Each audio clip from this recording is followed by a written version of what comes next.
31st, 2023. Notice of this meeting of the Upper Township Committee was posted on the official Township Bulletin Board and the Upper Township website, mailed to the Cape May County Gazette, the Atlantic City Press, the Ocean City Sentinel Ledger, the Herald Times, and filed with the Township Clerk. Tonight's meeting is being video recorded up until the closed session portion of this meeting and will be available on the Upper Township website. I hereby direct that this announcement be made a part of this meeting. Could I please have Eric Loveland and Douglas Schlachter up here to lead us in the flag salute? Would you all rise, please? Eric and Douglas, please come on right up here.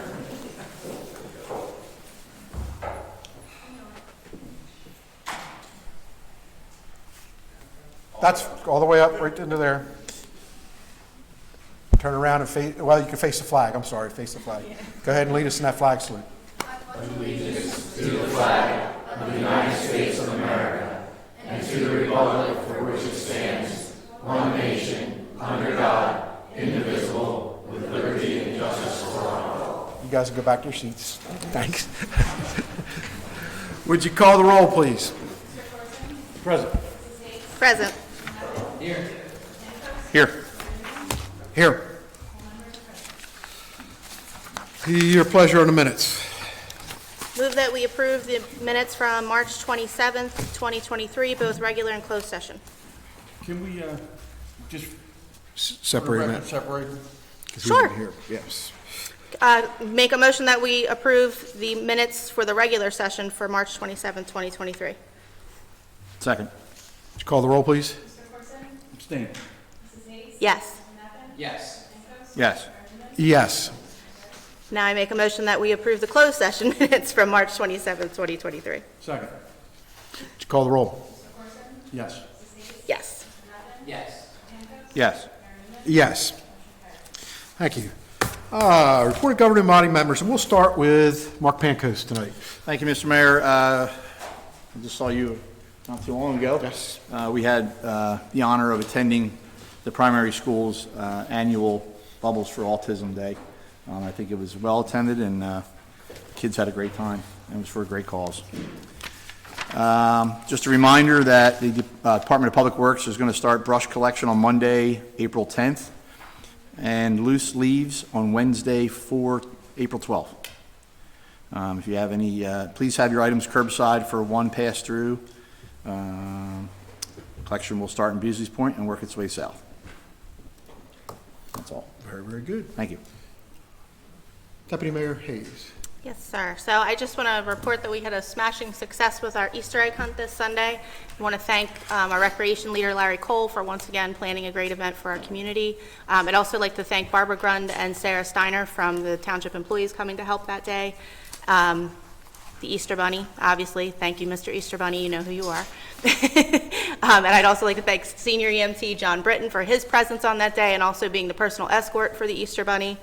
Our face painter, Cheryl Seidel, for lending her talents. And last but certainly not least, our Upper Township Middle School National Junior Honor Society volunteers. They were a huge success. They were a huge help. They were able to spread 5,000 eggs, wrangle kids, keep them from crossing over into the wrong fields, and then reset some of them. And also thank you, Carrie, for helping us, and to Miss Lefevre for helping us arrange that.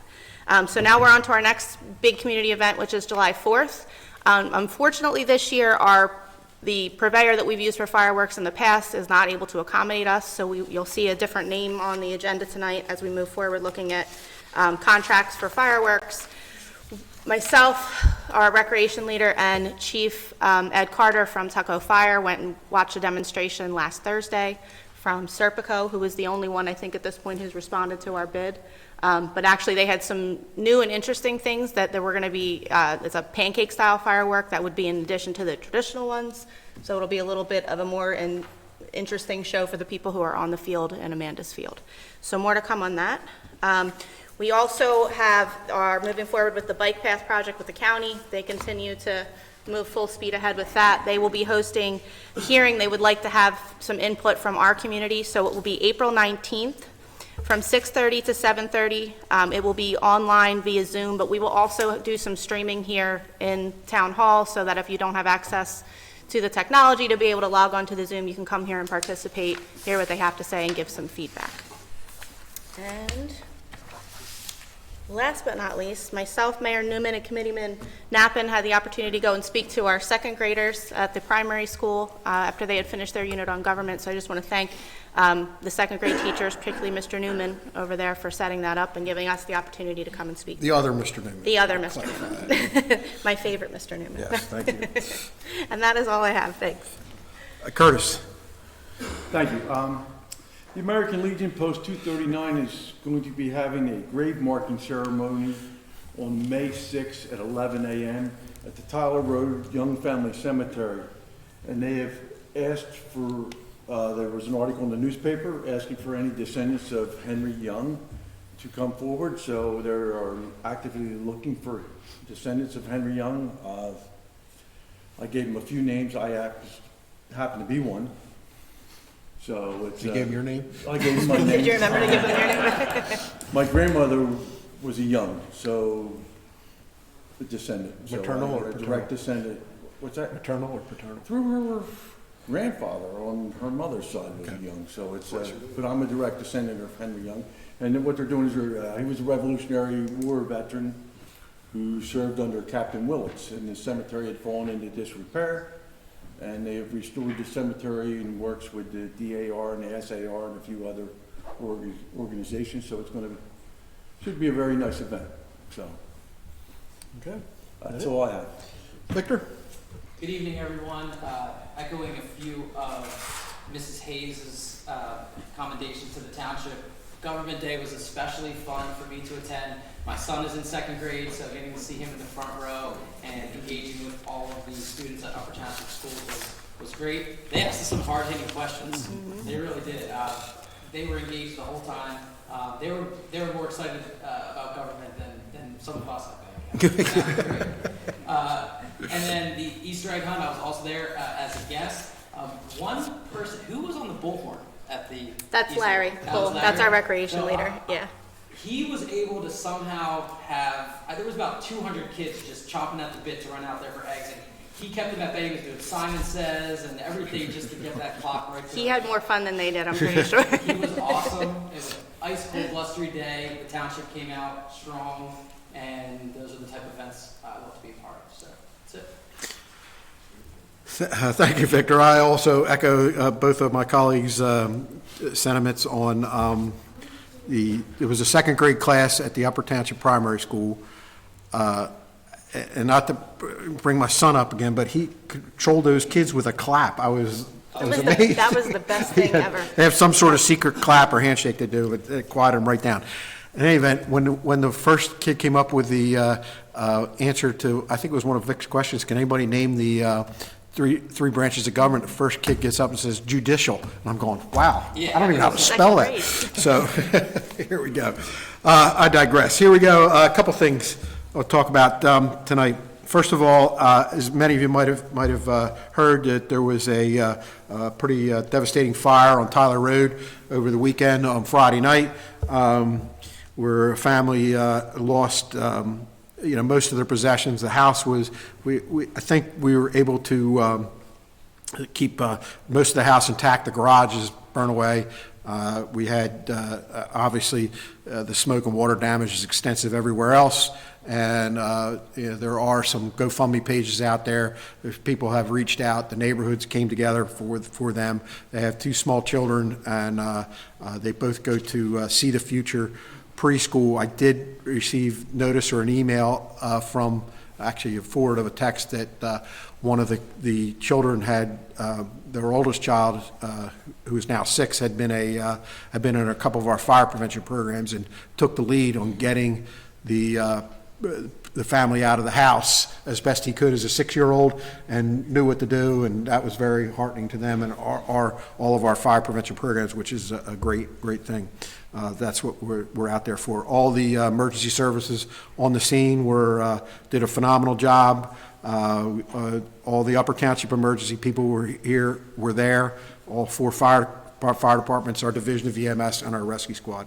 Just aces to everyone. And a disaster became the best possible outcome. Just remember, we're there on people's worst days, and that's basically the worst day of their life so far. I also want to make a statement on rent control.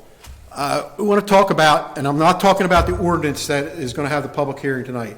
We've had some people that have some groups of people come in and request us to put a rent control ordinance or something, rent control board into place. What's that? Rent leveling. Rent leveling, rent control, and I don't know the correct terminology, but that was something along the lines there. And I wrote a statement out here. We have listened to the concerns expressed regarding rent control and had our attorney review the issues pertaining to rent control ordinance. As a result, all the other municipalities, hold on a second, I'm gonna make sure I got the right one here. Although other municipalities have adopted rent control ordinances, I do not believe that it is right for Upper Township for the following reasons. Unlike other municipalities where the rental population is much greater, we do not have a widespread problem, and we believe there is adequate protection under state law that protects tenants from unreasonable increases. Although the rent charge for residential leases is governed by an agreement between the landlord and tenant, and landlords have the right to request rent increases from time to time depending on the lease, the tenants in this state have the benefit of very strict landlord-tenant laws which require that rent increases be reasonable. If you feel that rent increase is unreasonable and refuse to pay the increase, your landlord will have to take you to court to evict you, and a judge will then decide if the rent increase is reasonable. In our county, we know that Middle Township has adopted a limited rent control ordinance, but it has been rejected in Lower Township, citing the private relationship of a landlord and tenant in which the township was not inclined to intervene, especially since there's adequate protection under state law. Additional negatives are the overregulation of business, cost of administration, and the unintended consequences of reducing the number of rental properties available in the township. For this reason, I personally am not inclined to pursue a rent control ordinance. Now, just keep in mind, we're a 5-member, I only have 1 vote, and I just do not intend to see a rent control ordinance through. There will be opportunity for people to comment on either that statement in the public portion of the meeting, but also in the ordinance portion on the other rent ordinance that we have that is coming up for public comment a little bit later on. So that's what I have for now, and we can move on to Mr. DeMarzo. Good evening, Mayor. I just want to thank the clerk's office and the office of the treasurer. Both have new employees. Both have put that flow together.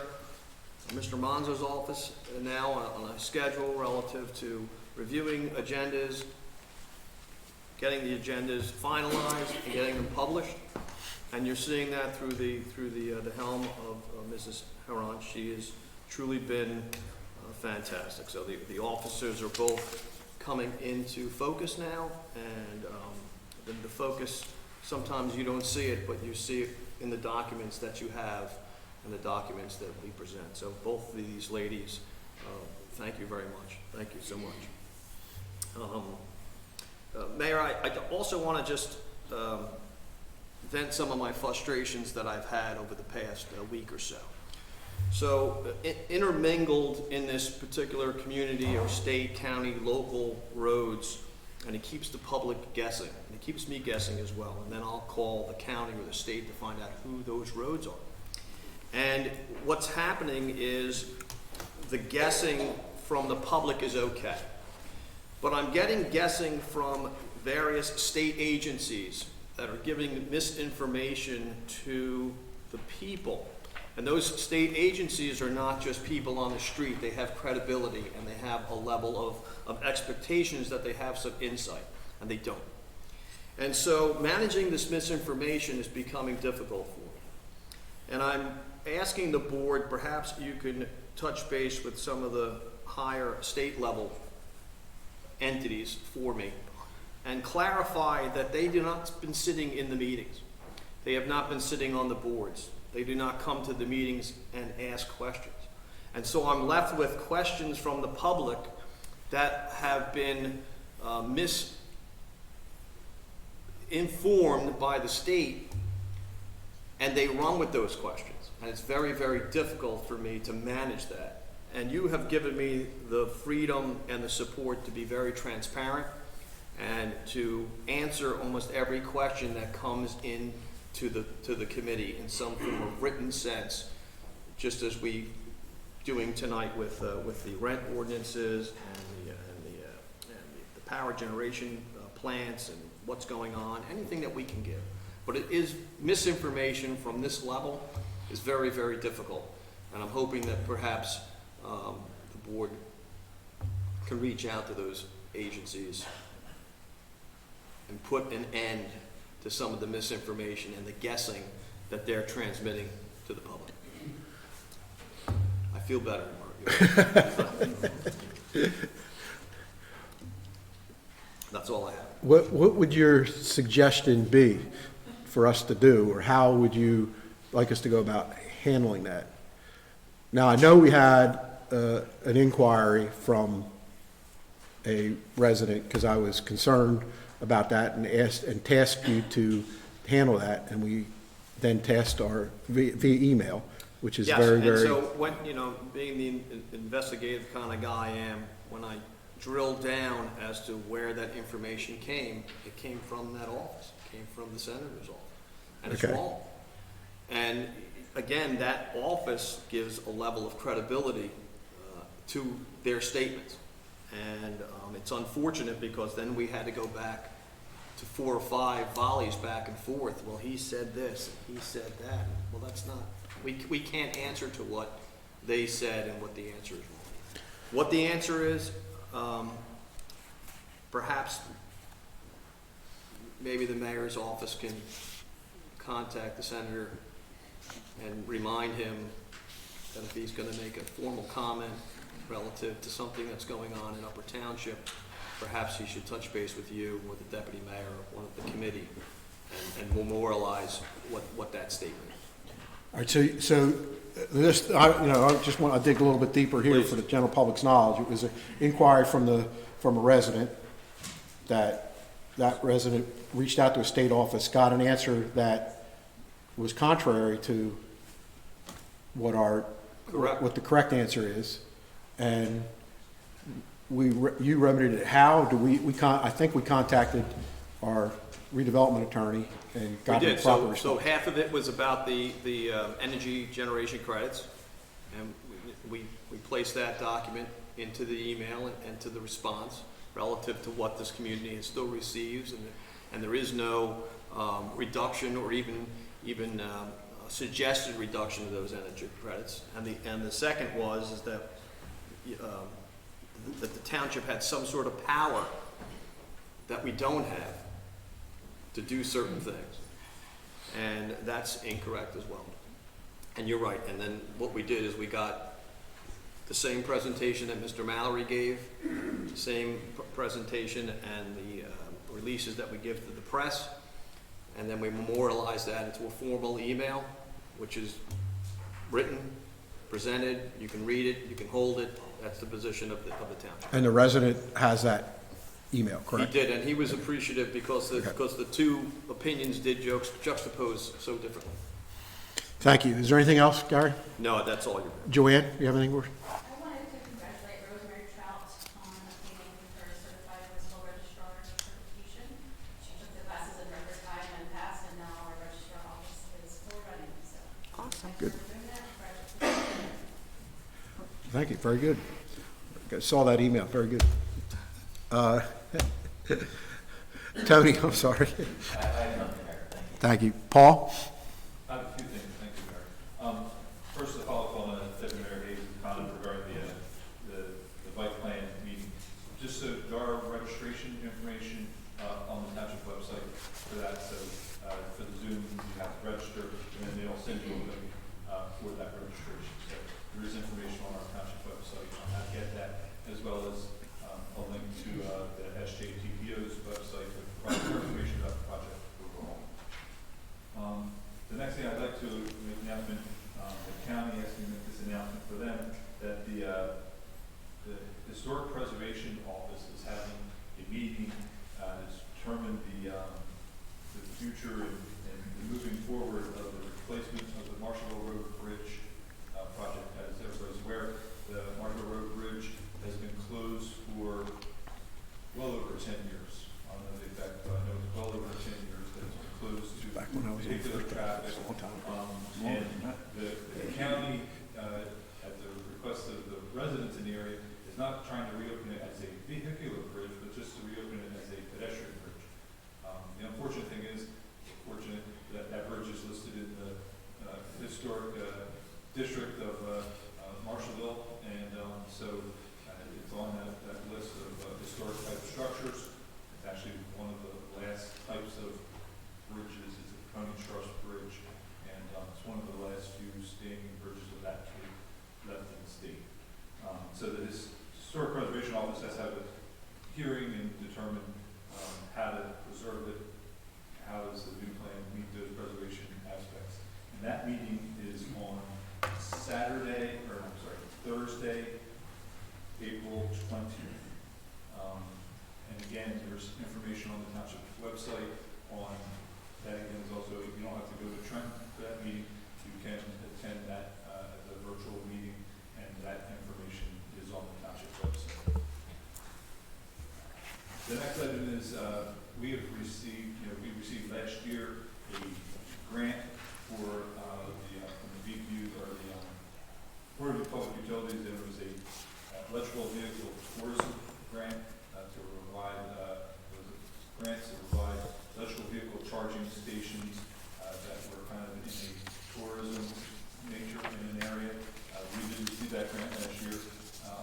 We haven't acted upon it because once you start going out and get prices of the actual equipment, the grant does not cover nearly the cost of the actual facility. The grant is $21,000. The cost of the facility is between $111,000 and $120,000. There's another Lansing Electric grant that we could probably get that might cover another $15,000. So we're still looking at a $75,000 to $80,000 grant. We haven't acted upon it because we've been trying to work with different vendors and contractors to try to get a better price.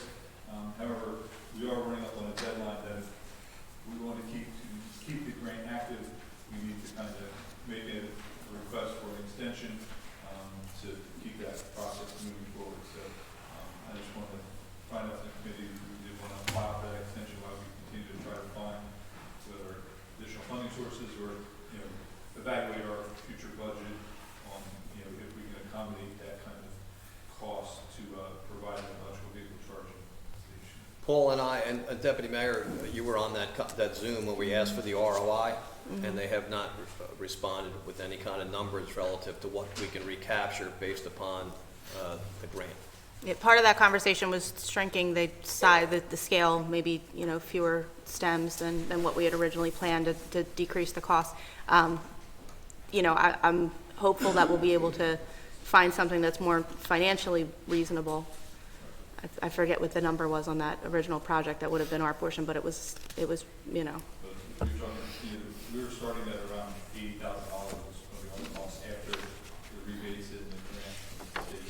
Right. So it was still, and when looking at the initial return, the ROI was not looking like there would be a real, you wouldn't be covering those capital expenditure. Right. We'd probably, hopefully we capture the electrical generation costs and, some maintenance costs of the area, but it would not recap, the cost of, us having the charger and us charging for people to use the charger, we're not gonna recapture the capital cost of that service. It's something we need to. So I would ask, my colleagues to give Paul the authorization to extend the grant while we continue to try to work through and see if we can come up with something that's feasible. I'll make that motion. Second. Would you call the roll, please? Mr. Corson? Yes. Mrs. Hayes? Yes. Mr. Levinson? Yes. Jacobs? Yes. Mayor Newman? Yes. Thank you. Then the last thing I have is I just want to give the committee an update on the Bayview Avenue, Prescott Avenue project. Contractors have been making pretty good progress. They should be done with drainage work this week. Then the concrete contract will probably be coming in about 2 weeks after that. So probably within two and a half to 3 weeks from now, the concrete contractor should be on site to continue that work in that area. So that's Thank you. all I have for this evening. Thank you. Barbara, do you have anything? Thank you very much. Okay, we will go on to item number 1, presentations. Congratulating employee Andrew Mangum for the Upper Township Department of Public Works as the recipient of the 2022 Hennepin County Municipal Joint Insurance Fund Special Safety Recognition. Did I say it wrong? Okay, you're getting it wrong? No.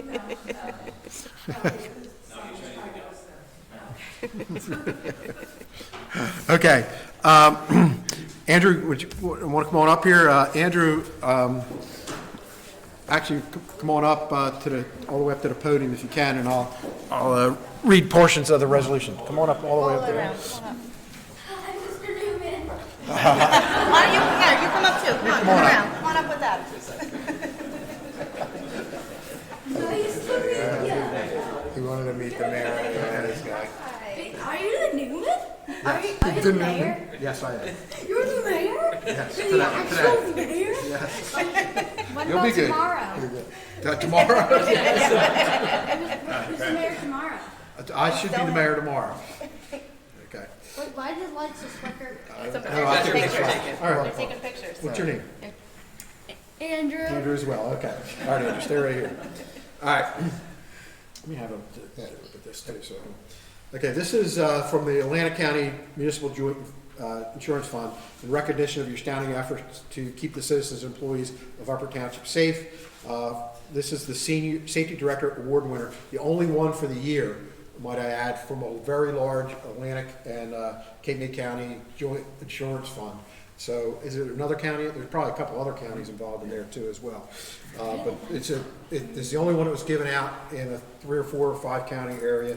So congratulations to you and thank you because it really did a nice job. So whereas Department of Public Works employee Andrew Mangum was recognized at the September 22nd, 2002 Upper Township Committee meeting for his efforts to promote safety for his fellow employee residents through his proactivity to avoid potentially hazardous situation when several public works employees were fixing a drainage issue at the Upper Township Elementary School field. And whereas solar panels were located on private property next to the field, but Public Works was informed that no wires were in the vicinity of the digging area, and Andrew Mangum, took it upon himself to walk over to the solar field, locate the wires in the ground, then lined up the electrical box mounted on the wall of the school building, walked a straight line determining the underground wires were about 10 feet from where the operator was digging. And the equipment operators carefully dug in the area. Andrew pointed out caution tape was discovered indicating several inches below were live solar panel wires. Due to Andrew's action, potentially a life-threatening situation was averted. No employees were hurt and no equipment was destroyed. Upper Township Safety Committee nominated Andrew for the Atlantic County Municipal Joint Insurance Fund Special Safety Recognition Award, which recognizes departments, individuals, or teams that go beyond the core requirements of the Safety Initiative Program or excel in a particular area of safety. Due to his extraordinary actions and commitment to safety, on March 23rd, 2023, Andrew was chosen as the winner of the 2022 Atlantic County Municipal Joint Insurance Fund Special Safety Recognition Award. And that by now, therefore, be it resolved by the Township Committee of the Township of Upper, the County of Cape May, and the State of New Jersey, that we congratulate Andrew for receiving the 2022 Atlantic County Municipal Joint Insurance Fund Safety Recognition Award and publicly commend him for his commitment to the safety and well-being of fellow employees and the citizens of Upper Township. So congratulations, job well done.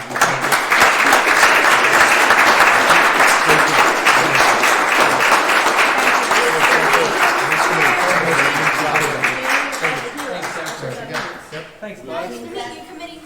Nice to meet you, sir. Come on up here, we'll get a picture. Andrew, if you want to get a picture too. Andrew, I think they get it. did you take enough pictures?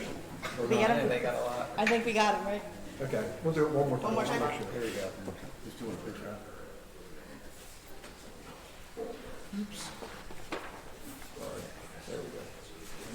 Very good. Thank you, good job. All right, good job, guys. Yeah, you get it, it's free. Nice for meeting you, Mayor.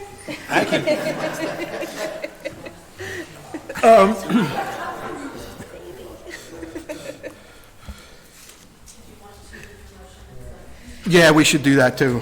Could somebody please make a motion that we adopt that resolution, please? So moved. Here, a second. Could you call the roll, please? Yes.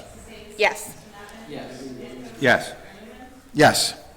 I wonder if there's something that we could look into, possibly given that award, that requires that the solar panel wires, I think I brought this up before, if there's something we can take a look at that would require that to be marked so that this would not happen, because this could occur in other locations as well, because they have panels in fields that go back to houses. Okay, do we need to motion for these? No, this has already been done. Okay, can we have Eric Loveland and Douglas Schlachter up here, please? Come on up here. Very good job leading flag salute. Come right around this way.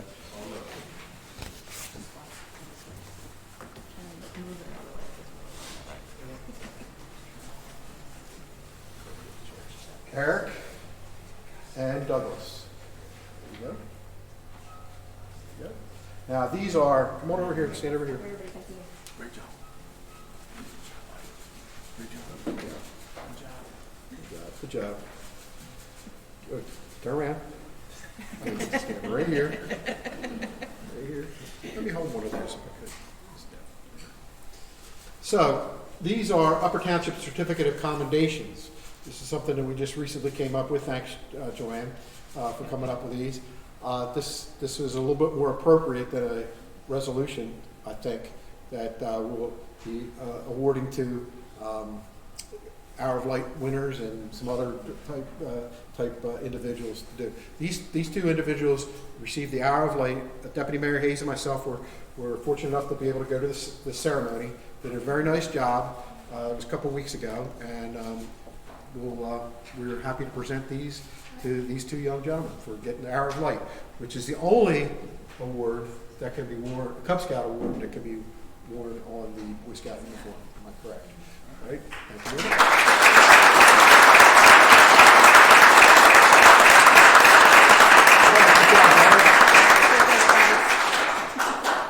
Good job, fellas. Good job, guys. Nice job. Good handshake. Hopefully we'll see them back here for I Eagle rearranged the Scout. furniture. I think this one's yours. Here, wait, this one's yours. Either way. I rearranged the furniture, sorry.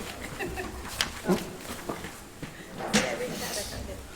Okay, moving on to the consent agenda. Joanne? All consent agenda items listed below are new to nature and will be enacted by one motion. The mayor and committee members should figure agenda items to be considered separately, so we will remove from the consent agenda and act on separately. Make a motion that we approve resolutions number 3 through 12. Second. Would you call the roll, please? Yes. Yes. Yes.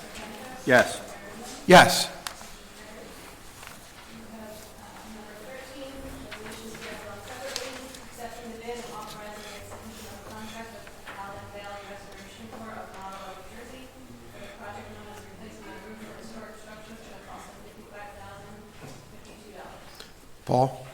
Yes, if you recall, at the previous meeting, we discussed the bid results, bids for both of the roofs, both the Gandy House and the Tuggo train station in aggregate were over what we had awarded.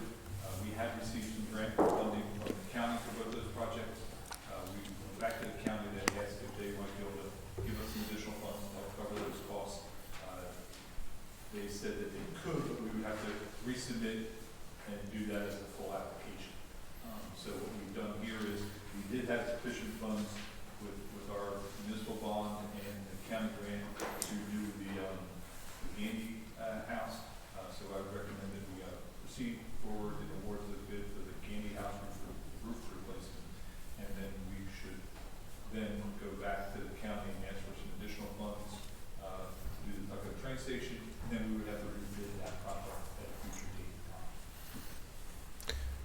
Okay. Go ahead. I'd like to make a motion to approve the resolution. Second. Would you call the roll, please? Yes. Yes. Yes. Yes. Yes.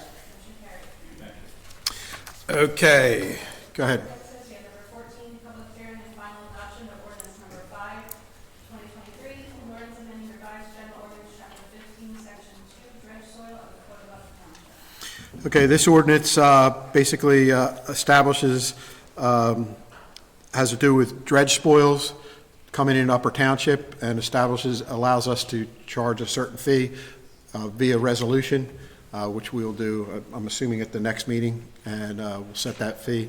There already is a fee in the resolution. It just needed to be changed for that particular reason. Does anybody on the governing body have any comments on this ordinance? No. Paul, anything to add to it? No, yeah. Anybody from the public would like to comment on ordinance number 5 of 2023?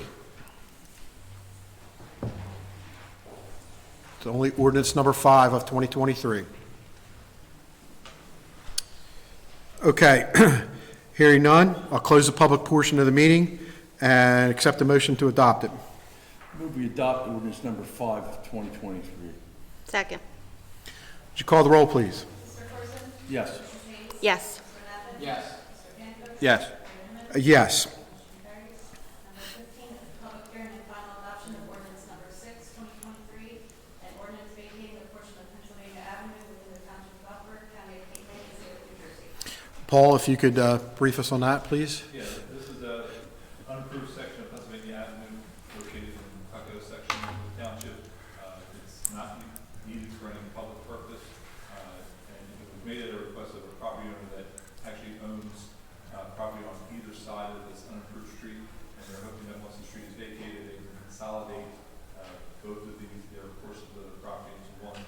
They bought the piece of property on the other side of the unapproved street to make sure that it wasn't developed, so they want to maintain that open space in that area. So it doesn't have any public purpose, and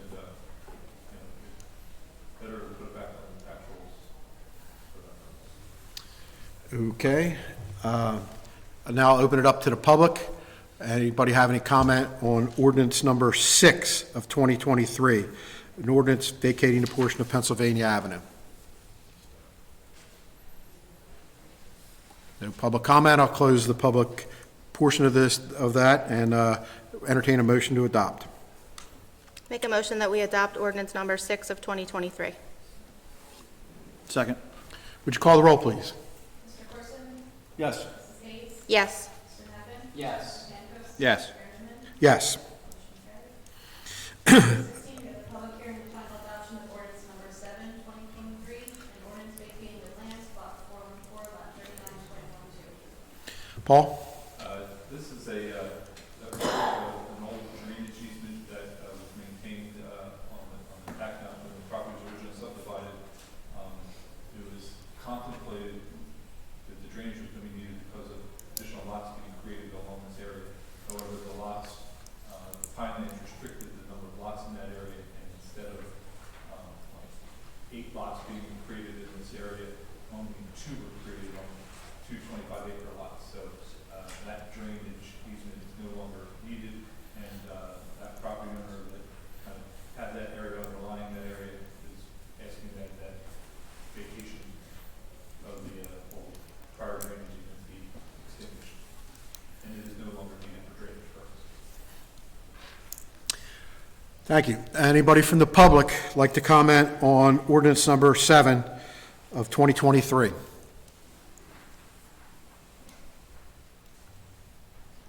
Okay, hearing none, I will close the public portion of the meeting and entertain a motion to adopt ordinance number 7. Move that we adopt ordinance number 7 of 2023. Second. Call the roll, please.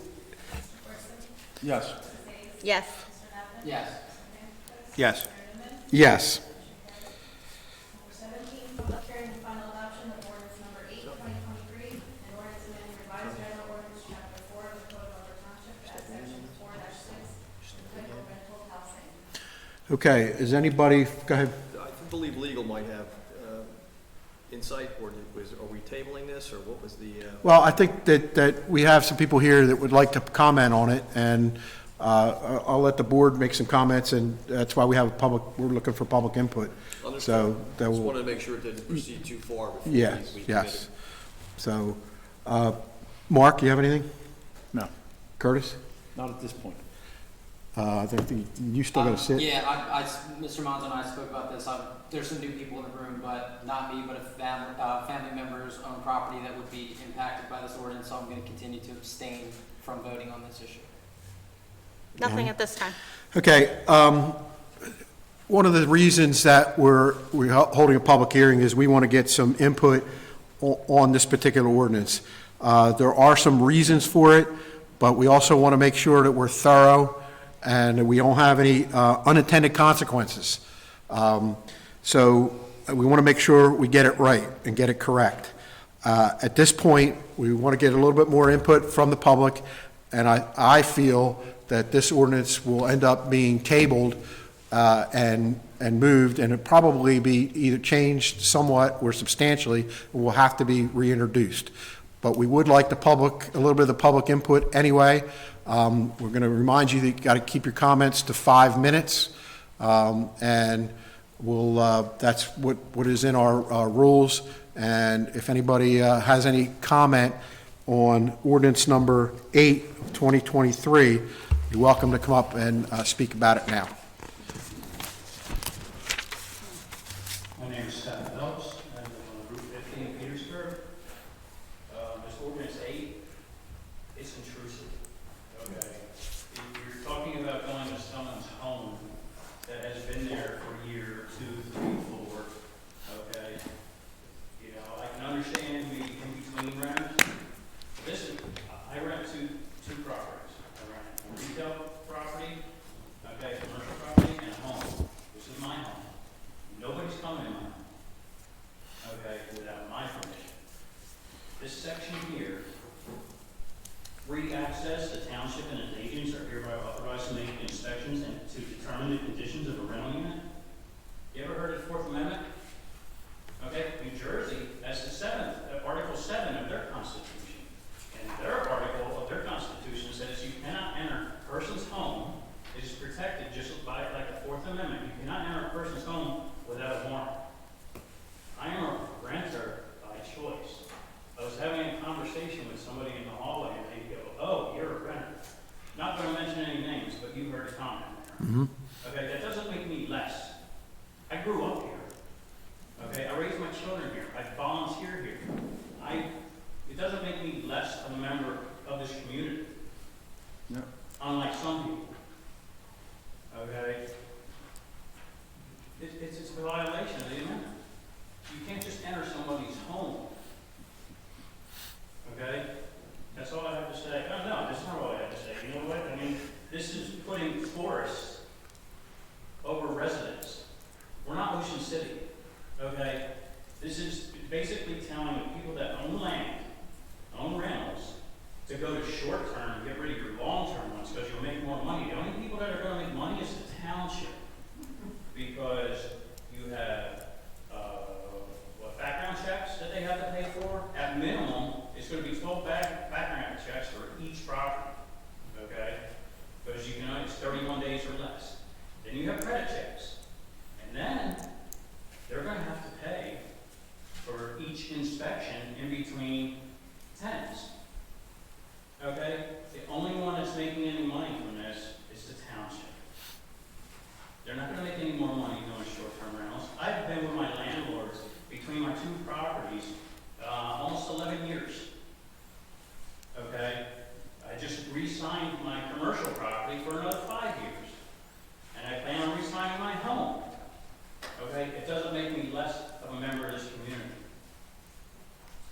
Thank you. Thank you. Thank you, sir. Anybody else on ordinance number 8 of 2023? Yes, sir.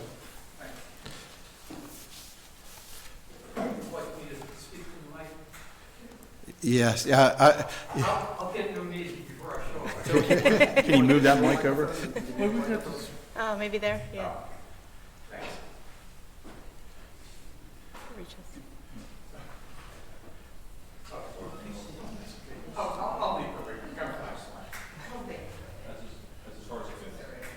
That's it.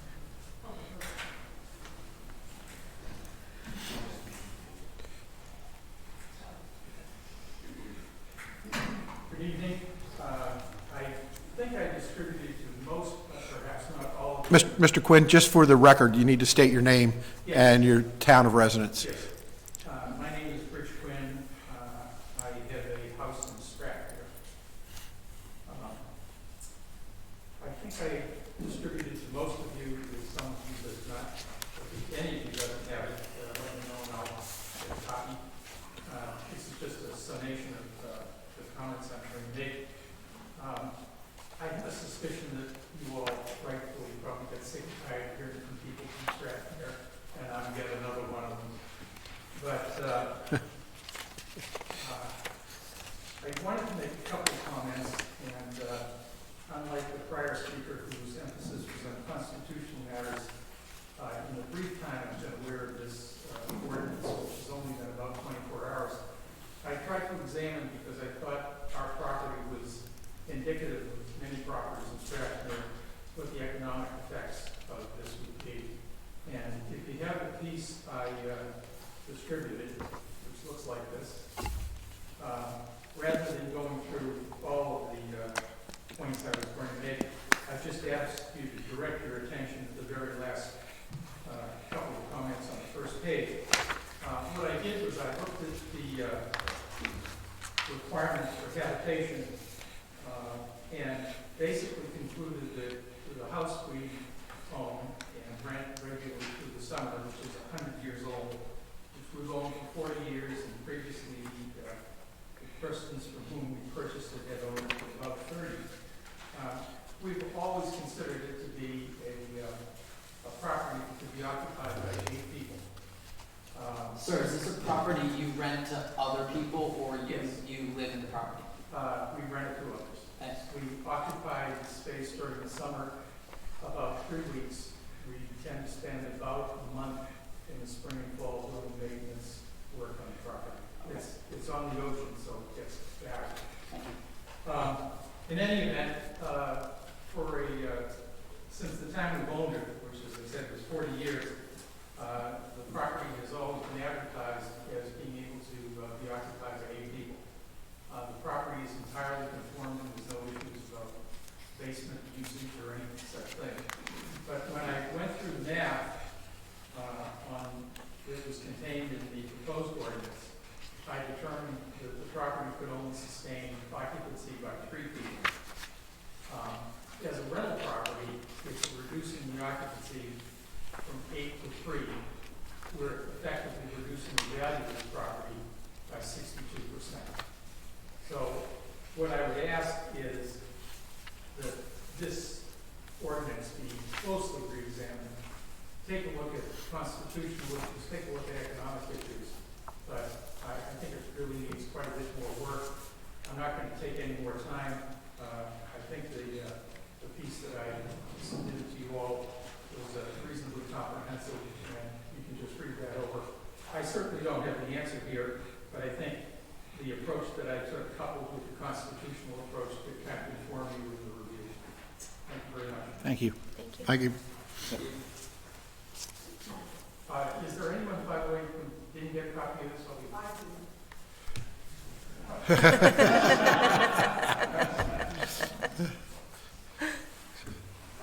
Anyone up there who need a copy? I got it. We got them. Good. We have like Let's scan it in and make sure it gets in the clerk's office into the record. I think she has one, Gary. We'll scan it in and we'll make sure it gets into the clerk's office for the record. Anybody else have a comment on ordinance number 8 of 2023?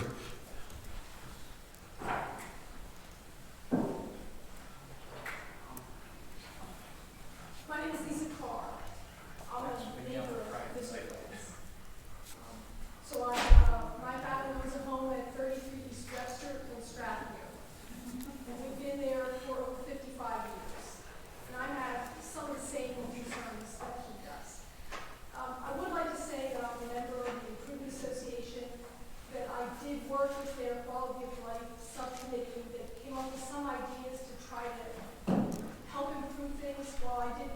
personally agree with everything that came forward. I respect where they were coming from and what we all want to do, which is to enhance the quality of life and keep safety in place in Stratford. And, you know, some of the concerns about people renting to too many people in the size of a home is something that should be considered.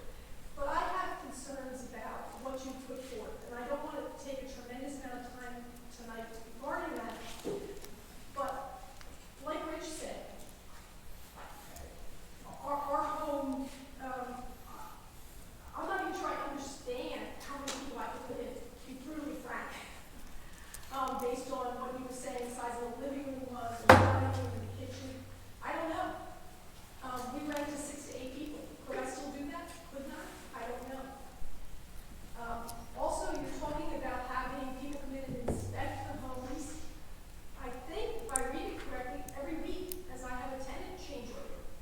How am I going to do that in 3 hours changeover, where I've got to clean and have cleaning people in there, and I've got to change bedding and check other things and replace things that are broken, and you've got somebody else tracing through, checking on, I'm not sure, everything.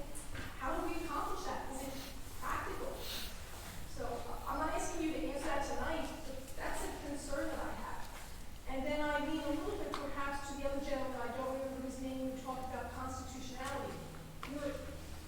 You're asking to come into my home, and I live there in the summer on one floor also, and I rent the other for a number of weeks in the summer to make it a viable option for my family to enjoy this home that we've had for 55 years. You're saying you're going to come in, but I have neighbors who don't rent. But are you checking how many people they're sleeping in that house? What their ratio of people to square footage is? I'm frankly offended by that. I don't know if it's legal, perhaps it is, but I have to tell you, I am offended. So I would ask that you go back and rethink this. Yes, we need to do things that help the community and make it better for all of us. But to try to take into consideration that there are many of us there still, whether it's on the island or on the mainland, that own lovely homes. Mine is over 115 years old. Perhaps it doesn't meet the standards of the McMansions that are being built today, but it's still mine, and we love it. And I don't want to feel like I'm being pushed out of that community, which is frankly what I feel like tonight. And I think I represent a number of people, and I'd ask you to think about that. And I'm happy to have discussions, because what I want is probably not going to be what we end up with, but hopefully we can come to some sort of compromise that is workable for everyone. Thank you for listening to me. Thank you. Thank you. Thank you. State your name for the record, please. Christina Wright, Petersburg. I'm coming more on a long-term tenant thought. I have rentals throughout the entire county. I have 5 here in Upper Township. My longest standing rental is almost at 11 years, come June. He's no different than any of us that own a home. With, let's say, Lower Township, they come through yearly. It's fire extinguishers, smoke detectors, egress in and out of the home, things like that. But it's an invasion of privacy to these tenants. My biggest thing would be either on changeover, which I'm at 11 years, so you're not going to set foot in there for 11 years. But I get the safety, because I mean, I've been in some of these places, there's no smoke detectors, there's no fire detectors, but these people that are long-term, this is invasive. You know, and that's my biggest concern. You know, the yearly, and like these homes that are weekly changeovers, if they have a yearly inspection, and I can't speak for them, but my perspective, if they have a yearly inspection to make sure safety things are there, the fire extinguishers are there, the smoke detectors are there, I get that. But weekly's insane, even for you guys to make sure someone's there. But the long term, there's got to be something different with that. And I don't know how you check if it's changed over or not, but it's invasive. And that would be my biggest concern, is the long term tenants.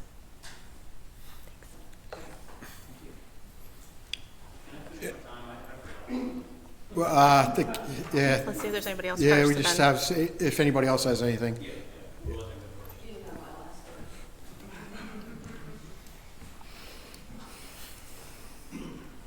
evening, everyone. First, let me say I have great respect for this board, and I thank you for this opportunity. It's not an easy job to stand here and discuss this important issue. My name is Victor Knapp. There you go. I live at 689 Breckley. I'm a local investor here in Upton Township, own multiple homes, own Airbnbs in other municipalities. I kind of feel like I'm the stepchild here that was causing some of these issues with Airbnb. I was involved with a property that I still own by the winery, which created quite a lot of controversy. The Airbnb issue is something that we all have to look at, and I recognize the necessity of the ordinance. Just a couple points here. As we're looking at this and the timing of this, when will this ordinance be adopted? If it is adopted, what are the folks involved here as representatives and owners? I'm surprised there's no realtors here, but there's only 3, I believe, Airbnbs in this town. And part of this ordinance, I believe, the way I read it, is like killing a fly with a 10-pound sledgehammer. Certainly need to be regulated, but it has to be regulated with common sense. There's an investment option here that people have to look at. There's folks here that may be opposing this today, and down the road want to sell their properties, and that could be an option for them. You're going to take that away by the strict regulation. I think other municipalities, Ventnor, to name one, Ocean City, others, have a liberal attitude about this. They recognize the commerce involved with short-term rentals and with Airbnbs. It does represent an option for the community. It's a way that the town can make some money as well.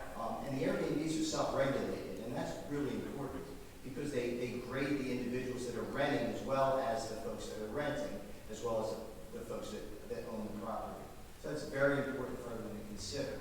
The timing of this, 31 days, you're taking that option away from anyone that's interested in that. And I recognize this evening, a lot of these nice folks are talking about the long-term rental option. I'm talking about the potential short-term rental option.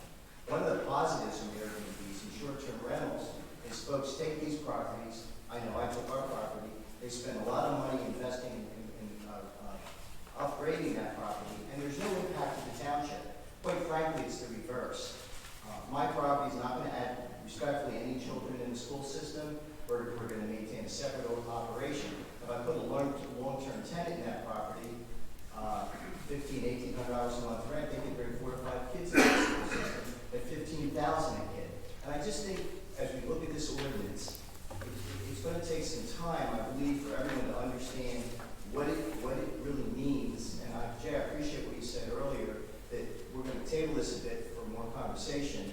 There's a lot of commentary about this that, again, I'm shocked. I think only because there's only a few people that right now are going to be affected, but eventually there's going to be a huge amount of people that are going to be affected by this. Upper Township is a great community. Everybody wants to be here. I know I love being here. My family loves being here. And I just want everyone to give this take a breath and give this a thought. Also, and I have one last question.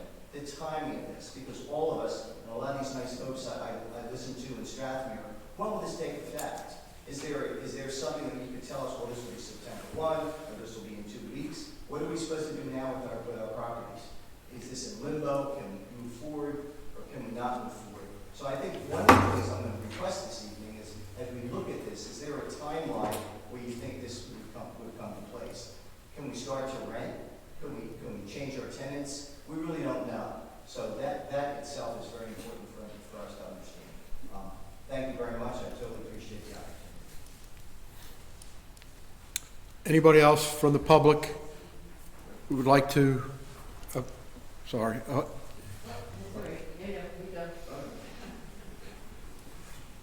John Grubb, Bayview out of Nowhere. I'm a landlord of several properties in the township, and I've just got a couple of concerns that I just want to address. So, in reading this, it says the purpose of the chapter. Under section A, it says protect the health and safety, welfare of residents, tenants, and property. So,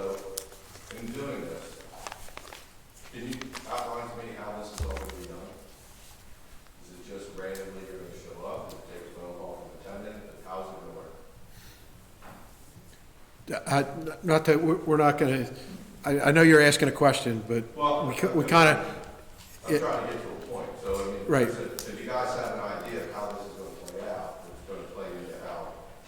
well, that's yet to be determined, and that's why we're having this and probably going to move forward. Okay. The reason I ask the question is because, as a landlord, you have good tenants, you have bad tenants. You could have tenants that just want to be a problem from the day they move in. I've had tenants like that, I've had excellent tenants. When you get the ones that are a problem, they're gonna do everything they can to not pay. To not pay, to damage the property, do everything they can. Put something like this in place, you give the tenant more leverage over the landlord. In the sense of, they can turn around and call you and say, my window's leaking air. You send the guy down, now we're gonna fight over that. You can then say, my heater's not working, well, maybe they didn't fill the heater up, now you're gonna come down, you're gonna come look at my property again. And you're gonna have me come back and forth, just because the tenant wants to be a problem. You're not gonna know that this tenant's a problem. The landlord's gonna know it's a problem. Whether you take the landlord's word for it or not, it's yet to be seen. But I just think that if you do something like this to where you're gonna make tenants accessible to the committee or the township and say, hey, I got a problem with that, and look at it, you're gonna open up a can of worms, you're gonna have a whole lot of lawsuits, a whole lot of people going to court about a whole lot of things. The township's intervening and putting themselves in the middle of like landlord tenant court support by doing this. Tenant doesn't want to pay, take the landlord tenant court, judge rules on it, and then decides whether he owes you money or the tenant's out of the lease. Township getting in the middle of it is totally unnecessary. It's a lot of extra time, money, and aggravation for a lot of people. I just don't think it's necessary.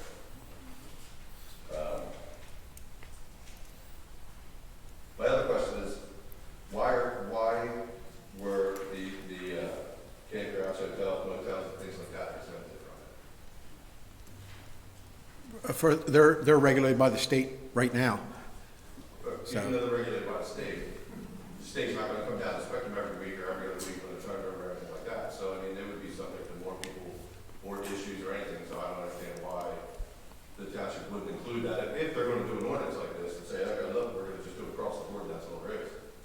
I mean, Curtis, the campground, I mean, No, I don't. oh, you did, you did. But, you know, you have the same issue with campground. I do maintenance at a lot of campgrounds. They have people that own the campsites, they rent them out for seasons, for a month, sometimes 3 months, sometimes 9 months. And, you know, they're subject to the same thing. When you're gonna have somebody in there for 9 months, you know, it's the same situation. If you're gonna be in there for 3 months, you're gonna turn it over every 3 months. So if you're gonna burden landlords, everybody should be burdened if it gets to that point. I mean, you don't just sit there and say, oh, you can't do that. We're gonna let this one slide, but you're not gonna slide. And, you know, the campgrounds are the big guys and the landlords around here, they're the smaller guys who've been trying to, you know, make a living off of it. Campgrounds are very thoroughly inspected by numerous agencies, So you go by, lots you go by, in each trailer, you went through every trailer, inspected them? No, they own their unit. Excuse me? They own their unit, but the campground, the campgrounds is, That's my point. We own our house. We regulate our house. We go through our house and we go through what we know has to be maintained. That's the whole point of it. yes, the campgrounds are very rigorously inspected though, as far as the township does their inspections. When The you county. owned your campground, since we brought this up, how many times did you go and inspect someone's trailer while they were living there? Me, personally? Never. Never. That's my point. But the trailers are inspected, they're built, when they're built, they meet a code, just like, you know. Well, you got campground now, they're building houses on campsites. Oh, I know what's happening. And I'm not trying to just point the finger at campground. The whole point of it is, you know, what's good for the goose is good for the gander. But Oh, it's just burdening everybody. It's just gonna make an issue for everybody. And I just see it opening up a can of worms where you're gonna have a lot of lawsuits, and a lot of problems, and a lot of meetings, a lot of court dates. okay, I can tell you campgrounds were, mining pits and liquor stores are the only businesses I'm I, sorry. campgrounds, mining operations and liquor stores are the only licensed businesses in this township, so they've been inspected numerous times. So I have that. Thank you. And, oh, okay. Actually, I came here for a totally different reason, and I hope that I'll have time to talk about that as well, because it's important. My name is Elaine Olsenbeck, and I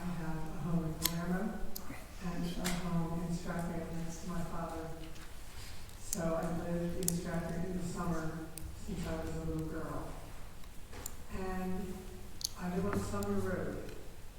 And I would say there are more homes on Sumner Road that are rentals now than family properties.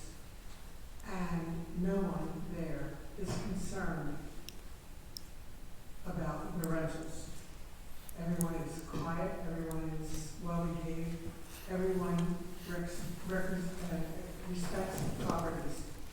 And that's both on the ocean side and the bay side. So I don't know why this has turned into a major issue, and this has been going on for many, many years. And I think that it would be more appropriate just to allow the people who have homes to be able to rent.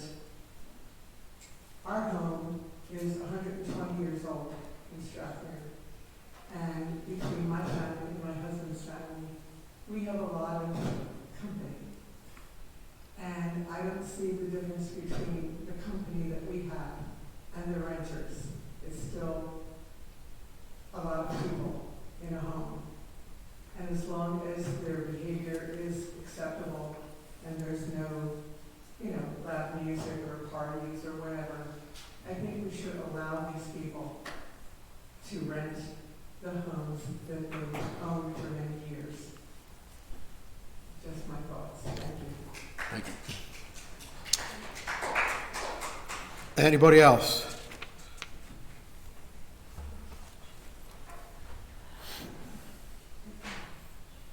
My name's Jeannie Quinn. I'm Rich Quinn's wife. I just wanted to say on a personal basis that we took over this house, we bought this house, and it was a tear down. And believe me, it was a tear down. I watched this man work through the years to make this a beautiful home that all of our renters are repeats because they love it. Take a look at that picture of that home. This man has worked so hard. And on another personal aspect of this, our daughter calls it her happy place, and now our grandchildren call it their happy place. But if this went through, we would lose our happy place. That's all I have to say.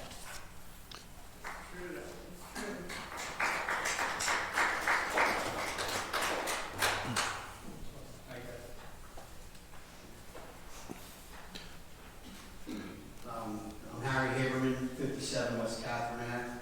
I have some rentals in the township, and I'm thinking about doing a short term, but I don't think I'm in the beach zone. So it'll be mid-rental, I guess, but the vacation rental, either way. So my thing is, like right now, I'm going through a situation with a holdout tenant because the state of New Jersey has so many laws for tenants that I can't even go live in my own home because I can't get them out of my home. And so my point being is there's so many state regulations and things that, are against landlords. And I'm not saying some shouldn't be there, but it's like the whole thing is for the tenant. And, to me, this is just, I don't know if this is all for the tenant, but it's definitely not pro-landlord. Okay, this whole ordinance. I just agree if somebody said maybe like inspection once a year, okay, with the fire extinguisher, the amount of people we need to regulate, and an application, and just stay on legit. But the whole thing about the inspections and, I want to do a short-term rental because there's money, and I mean, it's my home. Like, more regulations, I just don't think we need. Thank you. Anybody else for this?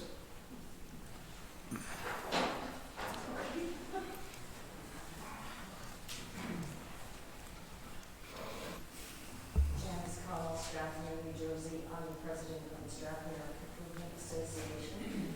And as Lisa Carr mentioned earlier, we had what we call Strathmere Vision, which involved different focus groups looking at different issues in Strathmere. And improving quality of life. So the Quality of Life Committee did recommend to the township to develop a mental ordinance and provided some suggestions for revision. Clearly, we're going to support the goals of protecting the health and safety of our residents and preserving the property values and support the intent of the ordinance. As you know, we always review potential ordinances very thoroughly. The focus group did that, the executive board did it, and of course, as to expect, I come up with pages of some, needed improvements, needed additions and such. I have to say I have been beat, so just want to kind of enforce that there's a lot of issues with this proposed ordinance as it's written. Two I'd like to highlight briefly. We hear a lot of folks that have been speaking about the need for smoke detectors and carbon monoxide fire extinguishers and the like, but I didn't see any of that specific detail in the ordinance. And the second thing I'd like to mention today is that the number of occupants is based on the square footage that several folks have spoken to. But I didn't see anything in there where it addressed the occupancy limits set by the septic system capacity. And I think that needs to be addressed because that's really an important situation with the septic. That said, I want to commend the Township Committee for inviting everyone here to express their concerns, who are listening to the concerns, recognizing that there are issues with this proposed ordinance. I think very important, you saw the participants here willing to speak. It's not an easy thing to do. Appreciate them and take their comments into consideration. The SIA is very willing to provide any support we need, with subcommittees or the like, as we always do. As you said, Mayor, you want to get this right. We want to get this right. We want to make sure everybody's voice is heard. And thank you. Anybody else on ordinance number 8 of 2023? Okay, we usually don't do this, but I'll let you come up here for a moment on a second go-around. So, since you were quick before, we'll expect that one. Okay, well, I just wanted to ask first, are there any real estate attorneys in this room?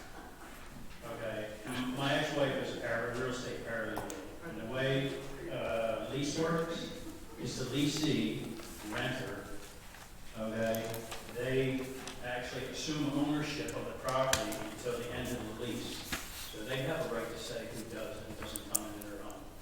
Thank you. Okay, hearing nobody else at this time, I'm sorry. We're trying to make, okay.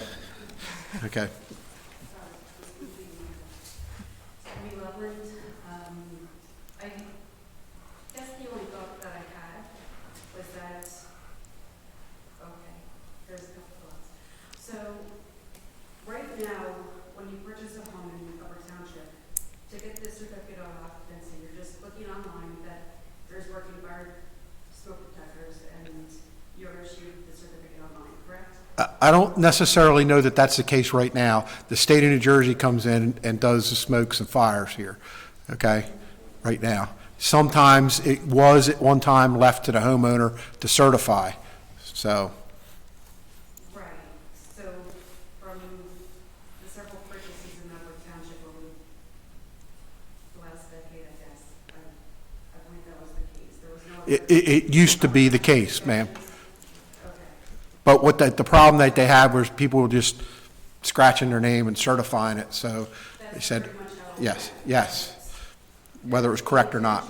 Is to essentially keep track of, who's acknowledging that this needs to be done and certifying that they're having it done. Why not do the same for the short-term rentals or even the tenant changes?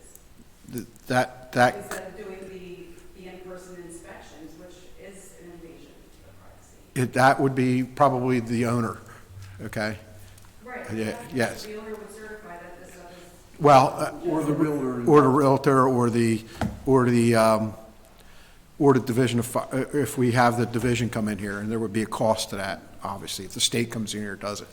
See, one of the things is, not to interrupt you, and just to in all reality, in all theory, the theory is that if the state comes in and inspects it, if you sell your house tomorrow, the state of New Jersey comes in and issues this, signs off on the fire, the smokes, the fire extinguisher and everything like that, they walk out the door, you move in, you could throw all that stuff out the window, and nobody'd ever know about it again. It could be, and nobody'd ever know. You would be, putting, in my opinion, your family in peril, but that could actually happen, if you're the owner of the home. So that's just. But what I'm sorry, I'm not sure if I'm making my point clear or not. Okay. Recovering on my head cold. Right now, in Upper Township, I'm sorry, I just confirmed with the realtor, to obtain the certificate of occupancy, to change ownership, it is just a click online, certify that so forth is working, whatever that's. No. The only thing that. No, the state comes in and does that right now. Yeah. No, I think they're behind. That's the problem. So the state, it varies. The state could decide to come out. I'm sorry I don't have a straight answer for you, because one of the things we do not have here is a continuing certificate of occupancy, correct? We don't have a CCO. So you can get a TCO, you get a CO, but we don't have a CCO, continuing certificate of occupancy, which would probably answer a lot of questions. But we're not talking about that here. No, not at this time. So look, I'm not trying to cut you off or anything, but we just kind of, so. That's fine. Also, the other thought that I had, I've seen it done in other townships as well, where they're trying to limit or control the short-term rentals, where they have designated areas where these ordinances would apply. So certain villages of township, the ordinances would apply and so forth. That's the only thought, instead of doing it for the entire township. Okay, thank you. That's actually what this does. Anybody else for this ordinance? Okay, we'll at this time close the public portion of it, and what I'll ask is that and I kind of don't, I'm sorry I didn't, answer your questions directly or concisely, because it changes. When you're talking about the state of New Jersey, things vary. Gary was talking about that earlier in the meeting. They come up with stuff and they just aren't right. But this is what happens. Then we're not informed and we don't know. If anybody else has any more comment on this before we take some sort of action on this, Mark, if you want to lead off with anything, Curtis. No, I think the conversation we had about tabling, I think is appropriate. Kim? Yeah, I agree. I think, we've had a lot of good input tonight.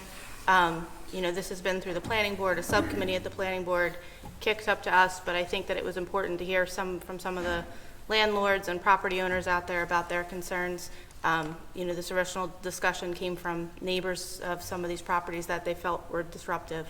But I think that, tabling this for right now and going back to the drawing board and taking some of this input and putting it back into the ordinance makes sense. So one of the nexuses of the ordinance, as Kim explained, I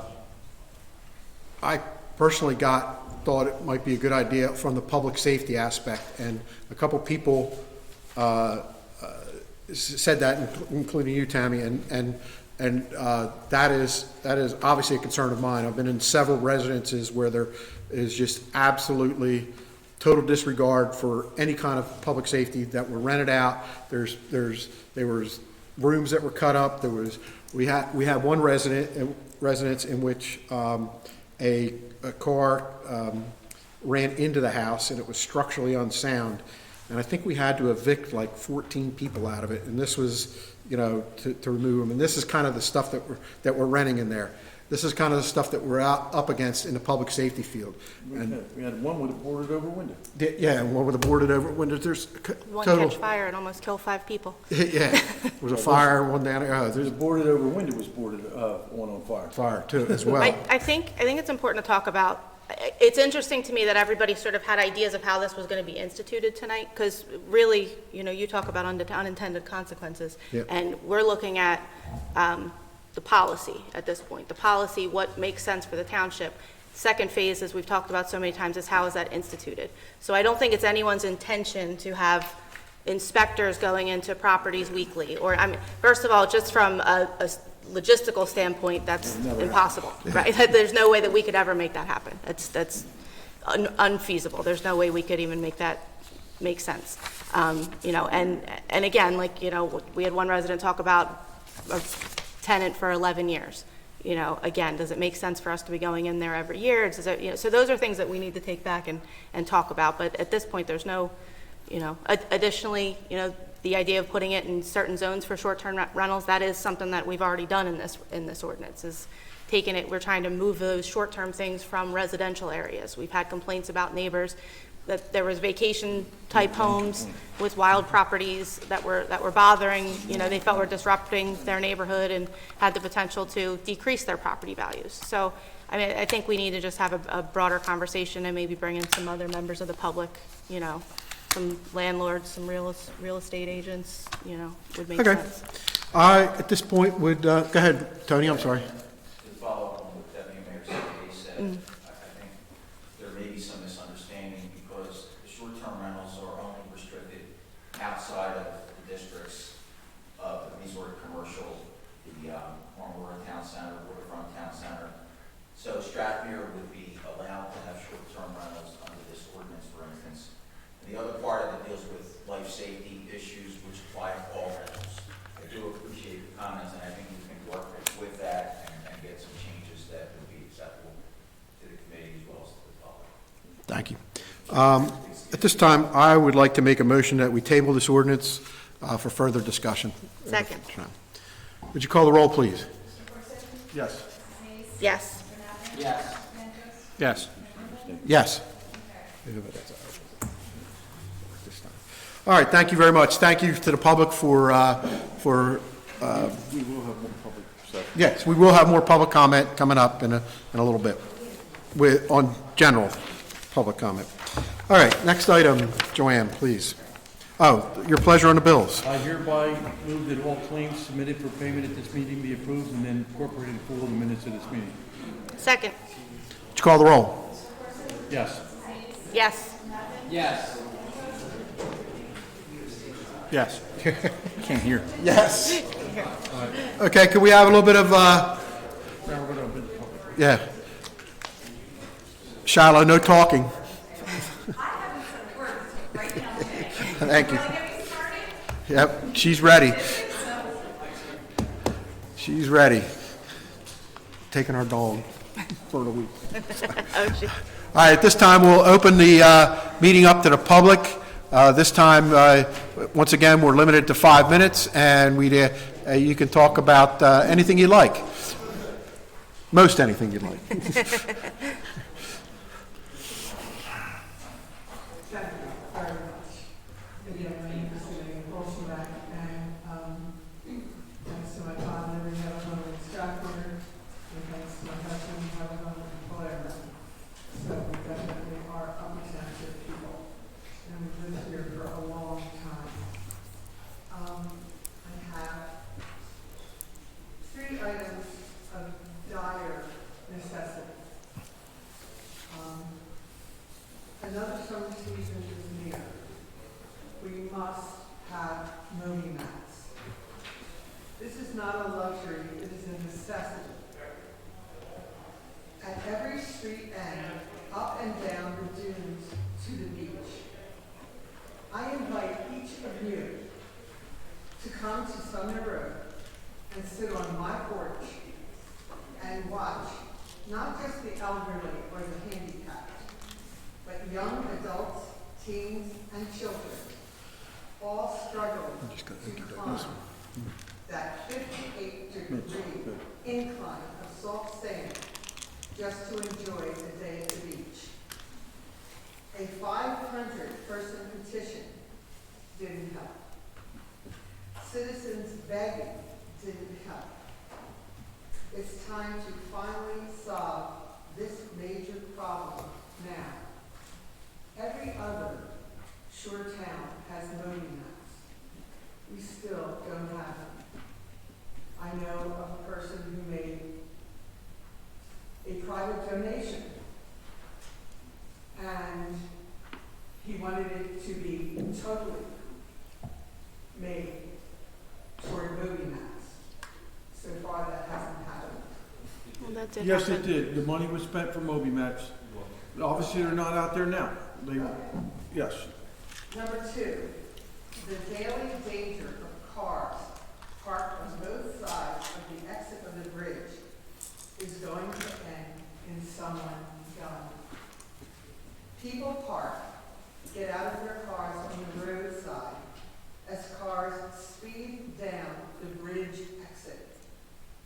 Vacationers ride bikes in the road, walk alongside the parked cars to the beach or the various restaurants. I know this road is a county one, however, your committee can definitely influence, explain, beg if you must, for no parking signs and ticketing. Please don't wait till someone dies. Finally, lighting at the sign and the driveway of the senior center is desperately needed. Other organizations use this building at night for meetings, and it's impossible to find the driveway in total darkness on Stagecoach Road. Indirect lighting would be very beneficial. Please, ride down the road at night, and you try to find the driveway, and you will see that it is a serious problem. Lighting the sign and the driveway entrance is a necessity. So all of these things that I've just gone over are for public safety, and I really hope that you take them into consideration. Thank you. Thank you. By the way, I've been fighting for movie nights for 5 years. I think it's about time we have them. Every other shore town has movie nights now. Only Stratford does not. Well, they're going to be installed in the upcoming weeks. Obviously, they were taken in for the winter. We lost some places at the north end that we used to put them, so they're going to be relocated. There's going to be some thought put What we into it. need is movie nights on every single street, That's not right. not just off at the point. We need them on every street. Yes, I hear you. Well, we all hear you, but it's an economic issue too. 5 years? If you saved a little money every year for 5 years, I'm sure we could have afforded them. Truly. Please try harder. Thank you. Anybody else from the public like to comment?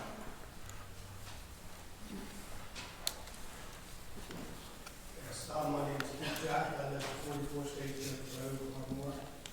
Jay, you know me. Yes. Curtis, you know me. What happened is, as you know, we've had a problem with the bagel shop across from the post office for about 8 years. We get this letter that on Wednesday he's going to get to make his top floor into rental property. He's already done that bump, he's got people living in there. That should be reported to our zoning officer. He's aware of it. He's aware of it? Okay, He's definitely rejects. okay. Very good. I just want to know, like, I thought there was, like, I saw your section 19-10-2, that, you know, you're not supposed, I mean, he's got people living there. I mean, you don't even have, he hasn't even gone to get the approvals yet, and he's got people living there. Well, that's the problem. We don't have a rental ordinance in this township. Obviously, if it's not a legal apartment or a rental unit, that's a problem, because there's no registration, there's no nothing. Right, And that's what I'm saying. Yeah. He's not required to rent it, to register it as a rental unit, and that's why we were doing an ordinance, is one of the things. But, I mean, it's not even, his approval is not even for rental, it's not. Pretty sure he's not supposed to have anybody living there either. Yeah. It's been, you know, it's been like this for 10 years. Yeah. He just does whatever he wants and then screw everybody else. Okay, that's all I have to say. Thanks, Keith. You knew you were going to get it. I knew it, Bob, come on. It's my favorite part of the night. And I made it short, because it's Easter. Bob, Gloria, Siegel. After last week's meeting, I decided to take my show on the road and went to the county commissioners meeting. Don't worry, I told them all what a great job you've been doing raising taxes. After my sales pitch, I got the same reaction I get here. Mostly silence and some laughs. Property taxes in New Jersey are already among the highest in the nation. We in Cape May County are in a unique position. Tourism is a multi-billion-dollar-a-year business. The solution is a simple one.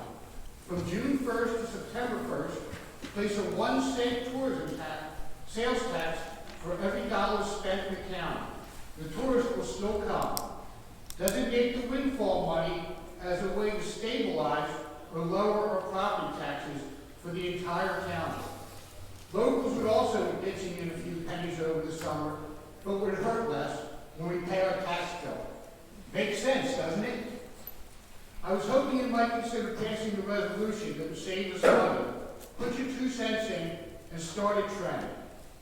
A 2.5 cents tax reduction for the county was also introduced. Mom always told me to be humble, but in an aha moment, I told you so. $400,000 in infrastructure grant money for each municipality in the county. Imagine if we applied for the money. Since the township already designated $1.5 million for infrastructure work, will this $400,000 be used to pay down on the bond, or be used to lower our recent tax increase? Commissioner Desiderio also brought up grants for county parks and recreation. The county's grant writer is doing a fantastic job. I would like to suggest the county introduce a grant program that will incorporate all the municipalities and help us all get free money and share the information. Free money. And one last thought. Our generation's guardianship of the planet is coming to an end. How do we choose to be remembered by future generations? As the destroyers or the saviors of life? Thank you. Have a happy holiday, Easter holiday season, and shalom. Thank you. Anybody else from the public? Anybody else from the public?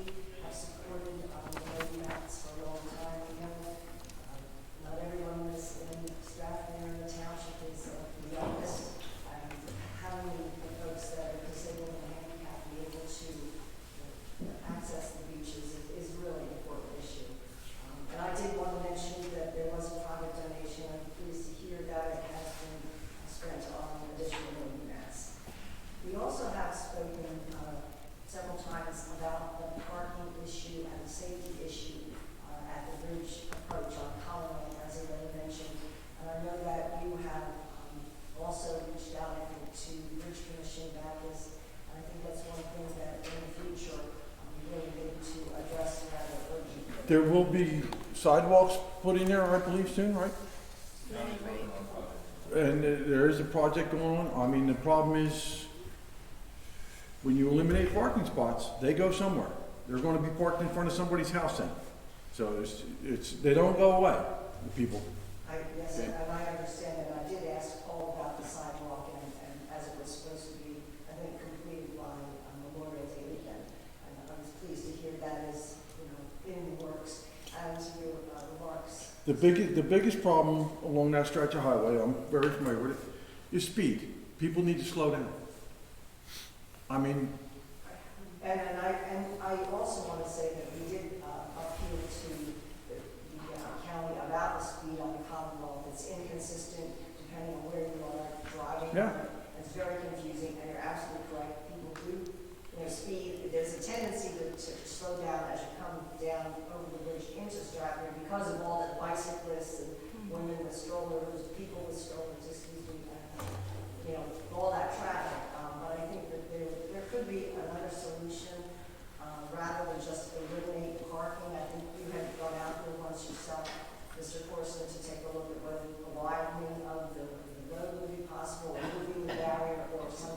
county's looking at every option, I believe. So. I mean, we had problems last year where people were parking on the other side of the bridge and walking across the bridge. That's not a safety, if that's not a safety issue, I don't know what is.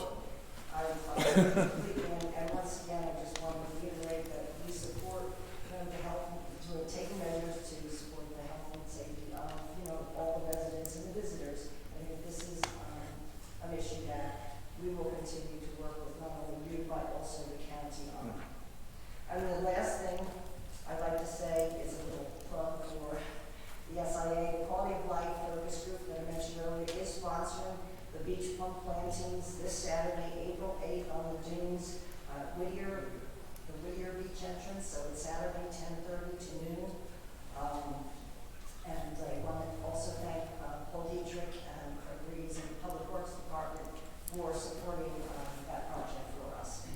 Hope to see everybody there. Thanks. Thank you. Anybody else, public portion? What time does it start? 10:30. Hearing none, I will close the public portion of the meeting and have Mark make a motion to go into closed session. Appreciate that.